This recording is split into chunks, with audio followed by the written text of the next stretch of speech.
Hectare में आपने आम के बगीचों को प्रोत्साहन देते हुए आम उत्सव की भी शुरुआत की। आम भी कितने प्रकार के हैं, अलग अलग प्रकार के आम, सारे आमों को प्रोत्साहन देने के लिए, हार्टिकल्चर को प्रोत्साहन देने के लिए माननीय मंत्री और बाकी लोग भी सहकारिता के माध्यम से किसानों की समृद्धि का मार्ग खोज रहे हैं। ऐसे में जब हमारी सरकार आगे बढ़ रही तो कोलारस में शक्कर की फैक्ट्री क्यों नहीं लगना चाहिए? बिल्कुल लगेगी और चलेगी भी सही। एक नहीं, दो लगाएंगे। आप गन्ना भी लगाओ। और अब तो पार्वती काली सिंह चंबल के माध्यम से उधर का क्षेत्र और हरा भरा होने वाला है।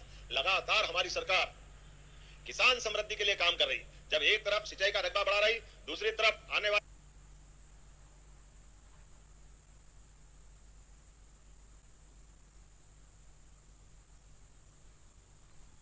समय में रात में बिजली के बजाय कोशिश करेंगे कि दिन में किसानों को बिजली मिले जब वापस बरसात के बाद का समय आएगा, रबी के मौसम में। और एक तरफ उतना ही नहीं, अब और भी बहुत सारी योजना में समायोजन करके हम आगे बढ़ रहे हैं। एक तरफ आज गेहूं उत्पादन को लेकर के मध्य प्रदेश सरकार ने पूरे देश में नया रिकॉर्ड बनाया। अब तो हमारे रिकॉर्ड हम तोड़ते जा रहे हैं। पिछली बार 78 लाख मीट्रिक टन का रिकॉर्ड बनाया था, इस बार 104 lakh metric ton, 1 crore 4 lakh metric ton गेहूं खरीदने का और 2625 का उनके किसानों के खाते में राशि डालने का रिकॉर्ड बनाया। ये रिकॉर्ड मामूली नहीं। और भावांतर योजना के बलबूते पर भी सोयाबीन के मामले में, और आप तो सरसों के क्षेत्र से आते हो, आपको वैसे ही बधाई। हमने सरसों का जैसे भावांतर की बात करी, मंडियां अपने आप उठ गई। जोरदार अभिनंदन करो। यह है किसानों के लिए एमएसपी के बलबूते पर एमएसपी से आगे जाकर के भाव देने का भी हमारा प्रयास। और उसी के साथ साथ कुछ बातें और हम लेके जाने वाले हैं जिसके कारण से किसानों के पास समृद्धि आए। हमारी कोशिश रहेगी, आप कोई भी पैक्स में, कोई सहकारी समिति में अगर क्रेडिट सोसाइटी है और किसी कारण से वहां का कोई कर्मचारी या अधिकारी बेईमानी करके अगर पैसा लेकर के वो अपने उस कारण से भाग जाता है, ऐसे में वो पूरी सोसाइटी को डिफॉल्टर कर देते हैं। पूरी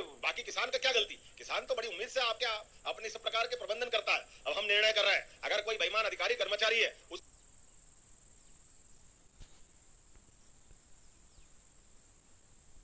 के किसानों को वो सुविधा से वंचित नहीं करेंगे। उनको ये प्रयास करेंगे कि वो समान रूप से अपना सभी प्रकार का प्रबंधन करते रहे। और उससे आगे बढ़कर जब हम किसानों की समृद्धि बात कर रहे हैं तो किसान कल्याण वर्ष में इस बात का भी ध्यान रख रहे हैं कि अब आने वाले साल में हो सकता है जल्दी से जल्दी कोशिश करेंगे कि आप साल का एंड 31 मार्च के बजाय 31 मई तक ले जाकर के पूरे प्रदेश के किसानों को बड़ा लाभ देने का प्रयास करेंगे, ताकि साल भर में एक बार वो अपना पूरा टर्नओवर कर सके। ऐसे कई प्रकार के काम किसानों की समृद्धि के लिए हमारी सरकार के माध्यम से कर रहे हैं। लेकिन आज तो हम अपने पर्यावरण दिवस को मना रहे हैं और पर्यावरण दिवस के माध्यम से जैव संपदा, हमारी अपनी वन्य संपदा, वन्य जीव संपदा, सब प्रकार के क्षेत्रों में मध्य प्रदेश सरकार लगातार काम कर रही और अच्छे से काम करते हुए अपने माननीय प्रधानमंत्री के दीर्घायु होकर के उनके इस सबल सुशासन के लिए शुभकामना देती है, बधाई देती है। ये टेन्योर तो पूरा करेंगे ही सही। यशस्वी प्रधानमंत्री के नेतृत्व में 2029 में फिर एक बार सरकार बनेगी। जोरदार ताली बजाओ माननीय नरेंद्र मोदी जी के लिए। और एक बार फिर सुशासन के नए संकल्प के साथ प्रधानमंत्री जी और आगे बढ़ेंगे और अमृतकाल 2047 तक देश दुनिया के सामने सबसे अग्रणी भूमिका में रहेगा।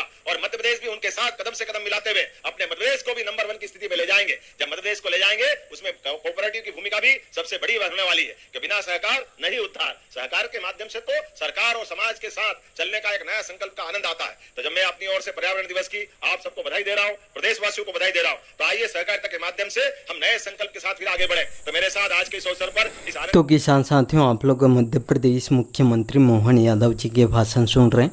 और दोस्तों, मोहन यादव जी ने आज जितने भी किसान हैं, मजदूर हैं, महिलाएं, इन सभी को दोस्तों बड़ी सौगातें दी है। और दोस्तों, मध्य प्रदेश में जितने भी योजना चल रही है सभी योजनाओं के बारे में विस्तार से जानकारी दे रहे हैं। और आज खासकर दोस्तों पर्यावरण दिवस के अवसर पर दोस्तों मध्य प्रदेश में दोस्तों जितने भी जो किसान हैं, गरीब परिवार हैं, महिला हैं, इन सभी को दोस्तों बड़ी सौगातें भी दी है। साथ में दोस्तों मध्य प्रदेश में देखा जाए तो दोस्तों अब किसानों के लिए दोस्तों खेती किसानी की पूरी तैयारी की जा रही है। सभी दोस्तों किसानों को सिंचाई जैसे भी पूरी संसाधन उपलब्ध कराने के दोस्तों इसमें अनुबंध कर रहे हैं। किसानों को दोस्तों पर्याप्त मात्रा में खाद बीज भी उपलब्ध कराने वाले हैं। साथ में दोस्तों इस बार देखा जाए तो दोस्तों अब जो रासायनिक खाद पर दोस्तों इसमें रोक लगाने वाले हैं और दोस्तों जैविक खाद उपयोग करने के लिए दोस्तों किसानों को प्रशिक्षण भी दे रहे हैं, प्रेरित भी कर रहे हैं, जिससे दोस्तों जितने भी जो बीमारी बढ़ रहा है उस पर नियंत्रण हो सके करके अब दोस्तों जैविक खाद को अपनाने के लिए किसानों को प्रशिक्षण दिए जा रहे हैं। साथ में जो रासायनिक खाद पर कम से कम मात्रा में इसमें प्रयोग करने के लिए दोस्तों किसानों को प्रेरित कर रहे हैं। और दोस्तों किसानों की बात करें तो किसानों को भी लगातार इसमें सशक्त बनाने के लिए दोस्तों काम कर रहे हैं। किसानों के फसलों पर लगातार जो एमएसपी पर बढ़ोतरी भी कर रहे हैं, जिससे दोस्तों किसान आसानी से फसल बेच सकते हैं। अब दोस्तों किसानों को कोई भी जो ख़रीदारी जो सेठ हैं उनका चक्कर लगाना नहीं पड़ेगा। सीधे मंडी से दोस्तों उनके जो समर्थन मूल्य के हिसाब से किसानों के फसलों का जो बिक्री होने वाला है।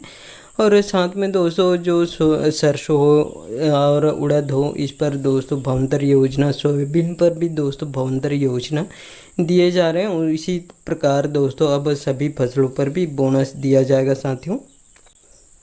और साथ में दोस्तों जितने भी जो सीएम किसान कल्याण योजना के लाभार्थी किसान हैं उन सभी किसानों को भी दोस्तों इस बार खेती किसानी में मदद के लिए बहुत जल्द इसमें दोस्तों मोहन यादव जी ने दोस्तों किसानों को भी एक साथ देने की बड़ी घोषणा कर चुके हैं। और इस बार दोस्तों बहुत जल्द किसानों के खाते में सीएम किसान कल्याण योजना का 2 किस्त 14वीं और 15वीं किस्त जारी कर सकते हैं।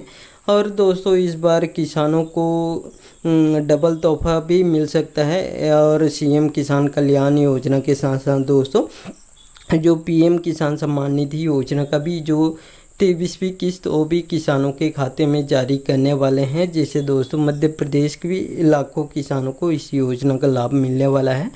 और दोस्तों आप लोग मध्य प्रदेश मुख्यमंत्री मोहन यादव जी के भाषण सुन लिए हैं और इनके भाषण अच्छे लगे होंगे, तो साथियों इस वीडियो को एक लाइक ज़रूर कर दीजिएगा। और आपको भी ऐसे लेटेस्ट अपडेट या न्यूज़ चाहिए तो मेरे चैनल को सब्सक्राइब करके ज़रूर रखिएगा। धन्यवाद।